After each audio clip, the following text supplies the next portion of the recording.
Harrison Ward taking the catch. Gottsal once again, it's the short bowling of Gottsal that seems to be causing the problems. Gets short again. This could be 2 and 2. Fielder goes back and takes the catch. So Naylor goes first ball. Once again, bangs it into the pitch. And Naylor bangs his bat in frustration. Gottsal on a hat trick.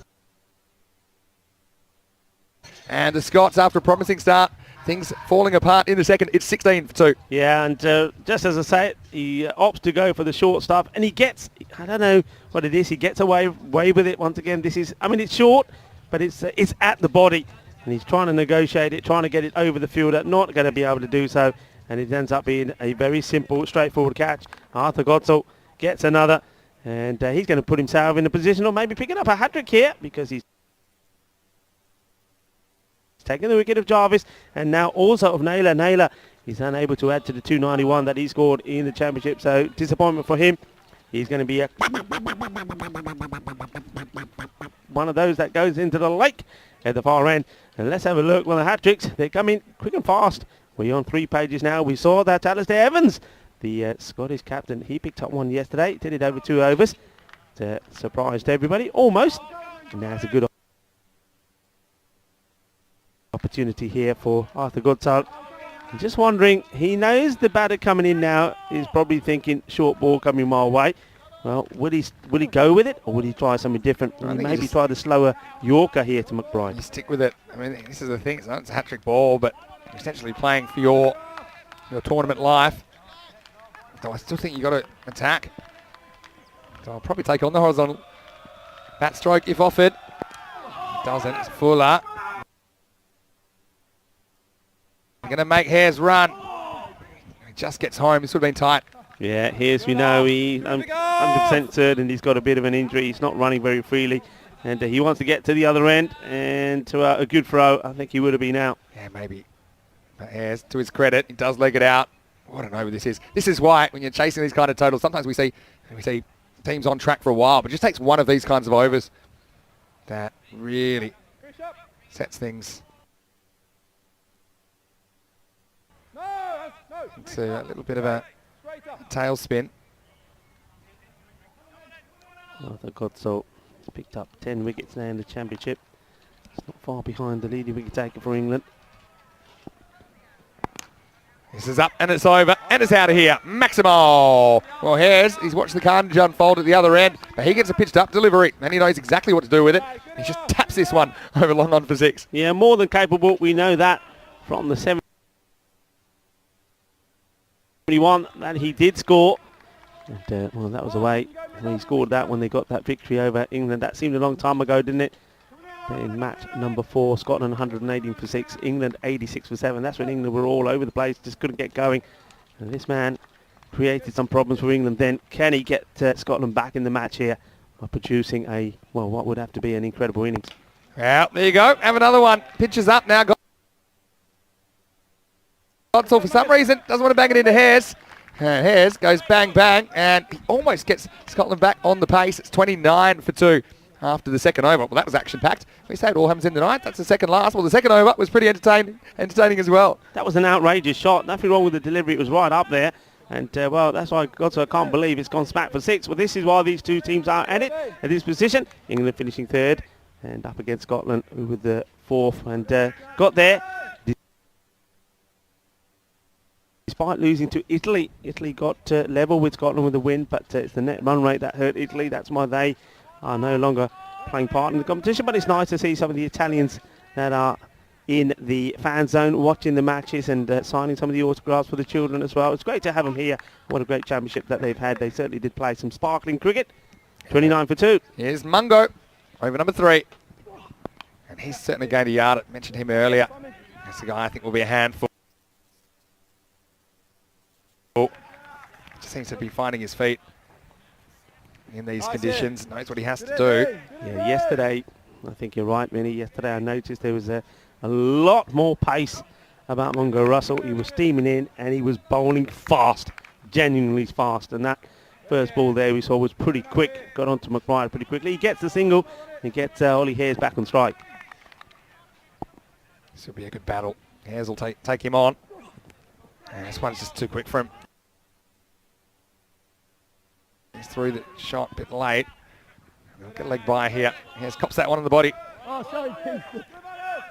Yeah, it was a bit feisty, but you can see here, here's his thinking. There's no point hanging around. It's going to take on everything that gets bowled his way. He's got to get after it. Good shout out to Maya. He's on the viewers chat. Hello Maya, hope you're well. Hope you got back safely. And I hope you continue to enjoy the cricket. Well, this is well struck. The fielder's not too far away from it, but he can't stop it. It's too hot and too spicy for Carlis. Gets a hand to it, but not able to stop it. Well, that's one that he edges to the, into the VIP section. And nice to see. Just had a wander down there, actually, using my VIP pass. Had a quick cocktail, came back, said hello to a few people, signed a few bats. Yeah, it's lovely over there at the moment. A lot of activity. And a lot of people here enjoying the cricket. We're not just there, but all around the ground. And what a feast this is. It is a festival of cricket. It's Cartamania. It's taken the world by storm. And what a tremendous day to have. You've got to pinch yourself. You've got to think where we are here in October. The sun is shining. It's 26 degrees. And I'm loving a lot of the people in the fan zone that have worn their Peacock Friday shirts as well. For sure. Well, this could be trouble. Have to deal with the sun here. But he does deal with it, and England on fire. They get McBride now for just 6, and 3 wickets have fallen in the power play.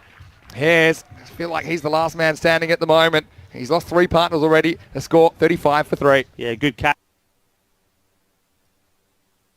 from Rishton this time. Once again, using that technique. Even though they've got the cap and the shades on, that sun is, as I've mentioned already, 26 degrees, clear blue skies. The sun is an issue. But good technique, gets the hand first of all just to make sure he gets himself in the right position. And once he's done that, he takes a very good catch. And it's another wicket that goes down. And that's a bit of the backward roll. I'm sure the kids at the school where he works there will be happy with that, Fleet and Fleet. Yeah, nicely done by Rishton. He used his hand well, try and block as much of the sun as he could. So McBride, frustration for him, just one boundary. And things looking pretty grim at the moment, but here's a guy, Taimur Ahmed. He's had some success this week. In fact, Hares and Ahmed had a good partnership the other day. They have to do something super special to keep their team alive in this tournament. Yeah, you can see that Ollie Hares meets the batter as he comes. And Taimur Ahmed, liked what he bought when we first saw him. We thought, well, okay, this is going to be a good inclusion for the Scots. But he's been off the ball the last few times, but this is a good opportunity for him to get in the match, to get in the game. Plenty of time to bat. He's got a good partner who's set out there with him. This is hit straight and almost to the fielder. They might get 2 here now. Even Hares is going to think about it, but doesn't escape the infield, so he's happy with just 1. Ahmed off the mark. Yeah, great effort there from the fielder. It never looked like it was going to carry, but the thing is, when you're in phase of a game where you know one more wicket could certainly be the end of the contest, you throw yourself at it, and that's exactly what you saw there.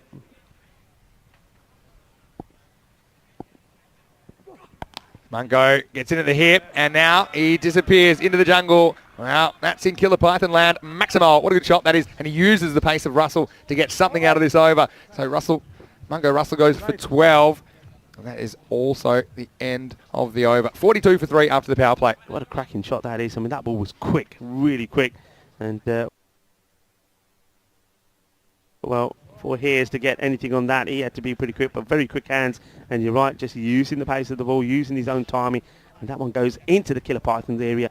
That the end of the power play.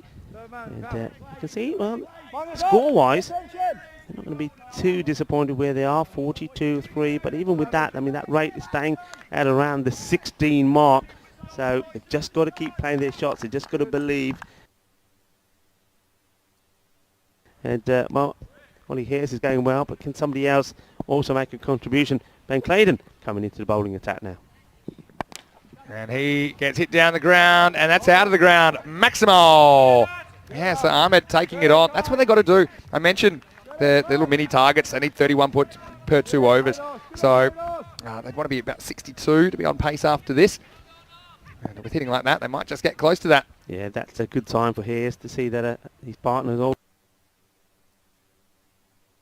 prepared to play a few shots. This is into the gap as well. Fielder's got a lot to do, but he does well to keep it to 1. I like the left-hand, right-hand combination as well. I know you're a big fan of that. It's forcing the bowler to continue adjusting his plans and obviously having to bowl a slightly different line. Yeah, big fan of it, and especially when the partnership starts to establish. It puts pressure on the bowler, pressure on the captain as well, as to make sure the field is right all the time. You can see that what Dan Lincoln is having to do here now. So Claydon now to Ollie Hayes.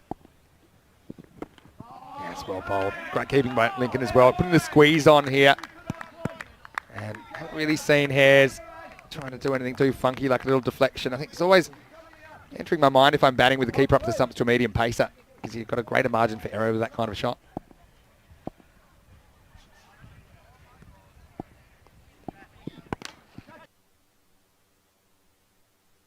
Hayes gets it over the fielder. Maximo Godsley, he was flying off the bat. I knew it was going to be a bit of a teaser for Arthur.